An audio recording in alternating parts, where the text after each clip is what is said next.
Good morning to you. Well, I'm in another one of my porches this morning. This is St. Nicholas Church in Wrentham.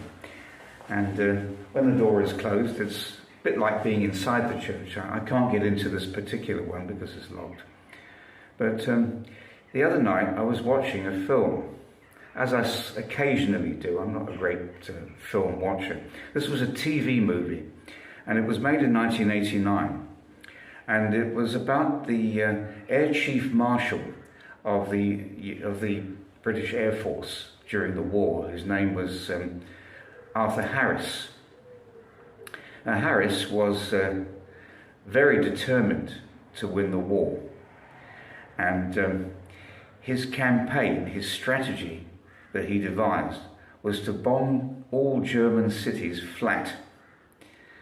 And as we knew during the war, the German cities were great centres of industry for armaments and production of goods that were beneficial for the war effort for Hitler.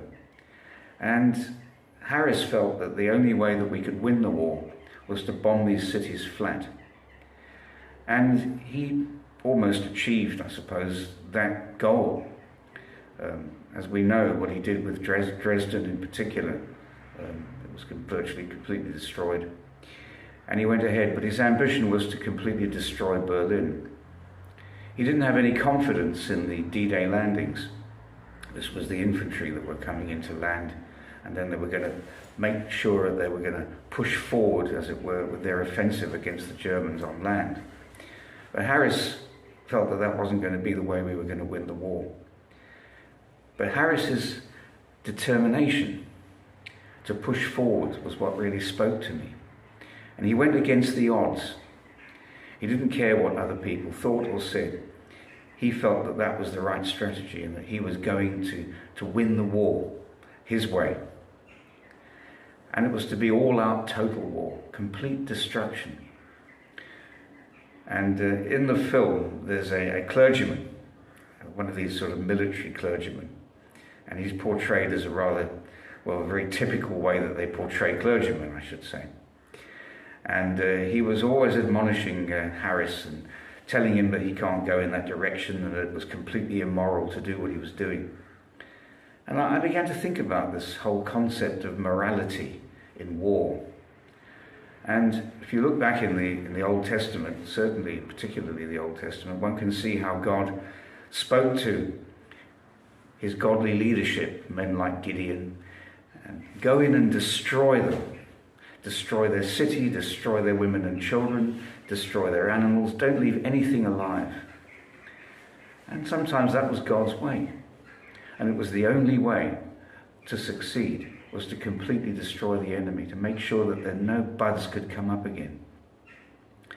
If you get rid of a tree, you might be able to saw it off at the stump, but it's going to grow again.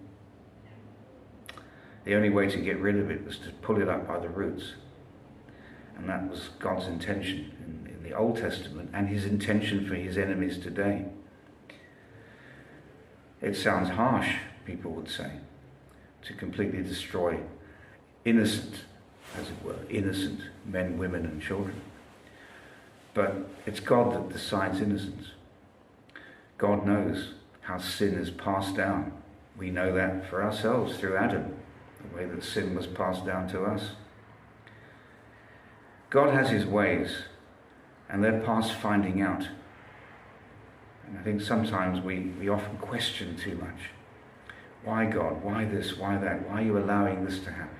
Why are you allowing that to happen? And we forget who we're dealing with. We're dealing with a holy God. When I get back to the car, I'll get my Bible out, and I'd like to read a psalm to you, and continue further. Well, I'm back in the car.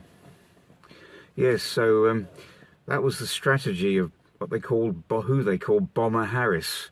Apparently, I think it was Churchill. In the film, it shows Harris having many dinners with Churchill, private dinners. And Churchill there calls Harris, he nicknames him Bomber. I'll have to call you Bomber Harris. And as I say, this was an employed strategy, and he wasn't going to change his mind. And we serve a God that also has prosecuted an all-out war on his enemies. And he declares it in the Psalms all the time. I'd like to just share with you Psalm 99. The Lord reigns, let the nations tremble. He sits enthroned between the cherubim, let the earth shake. Great is the Lord in Zion. He is exalted over all the nations. Let them praise your great and awesome name, for he is holy. The King is mighty. He loves justice. You have established equity. In Jacob, you have done what is just and right. Exalt the Lord our God and worship at his footstool. He is holy. Moses and Aaron were among his priests. Samuel was among those who called on his name. They called on the Lord, and he answered them. He spoke to them from the pillar of cloud. They kept his statutes and the decrees he gave them. O Lord our God, you answered them. You were to Israel a forgiving God, though you punish their misdeeds. Exalt the Lord our God and worship at his holy mountain, for the Lord our God is holy. And I just remembered, actually, while I was reading that was the subject of my video the other day concerning God answering. But here, what strikes me is the beginning of the psalm this time, and that is the fact that when the Lord reigns, the nations tremble. They realize how powerful he is and what he can do. And the enemy too, at the end of the war, began to realize that the Allied power was too much and they weren't going to succeed. Harris was never given what we call a peerage in the UK, the ability to, or the honour of sitting in the House of Lords, the higher legislative chamber. He wasn't given that honour. And in many respects, he was rather discarded and treated with contempt from his peers because of the way that he executed his strategy. But he was a determined man, and he wanted to see the end of his enemies. And so does God. And he wants to see the end of one of the biggest enemies, and that's sin inside us. And Jesus Christ dealt with that on the cross. And it says that he made a show of all his enemies. He took captivity captive and gave gifts to men. And the gift we have is the gift of salvation in Christ. And we must get that gift, or get the message of that gift out any way possible we can get that message out. And those of you will know that watch my channel, I produce this leaflet, this tract, and the intention is to get that message out, to tell people that they are sinners before a holy God. All the information in this tract is secondary. I wanted to make that point, actually. It's all secondary, because what's important is not what's going to happen so much before Christ returns, although it's important for us to see it, but it's the fact that we need to be looking to his return and how he's in the end going to defeat all his enemies, bomb them flat. Satan's kingdom is going to be bombed flat. There's going to be nothing left that you can recognize of it. Not a memorial is going to stand for the devil and his angels. They will all be destroyed. Their system they're going to produce out of this will be destroyed. Nothing will be left. And that's God's intention, is to destroy everything that the enemy has produced, so that only that which is holy remains. I leave you with that message today. It's again a lovely sunny day in the UK.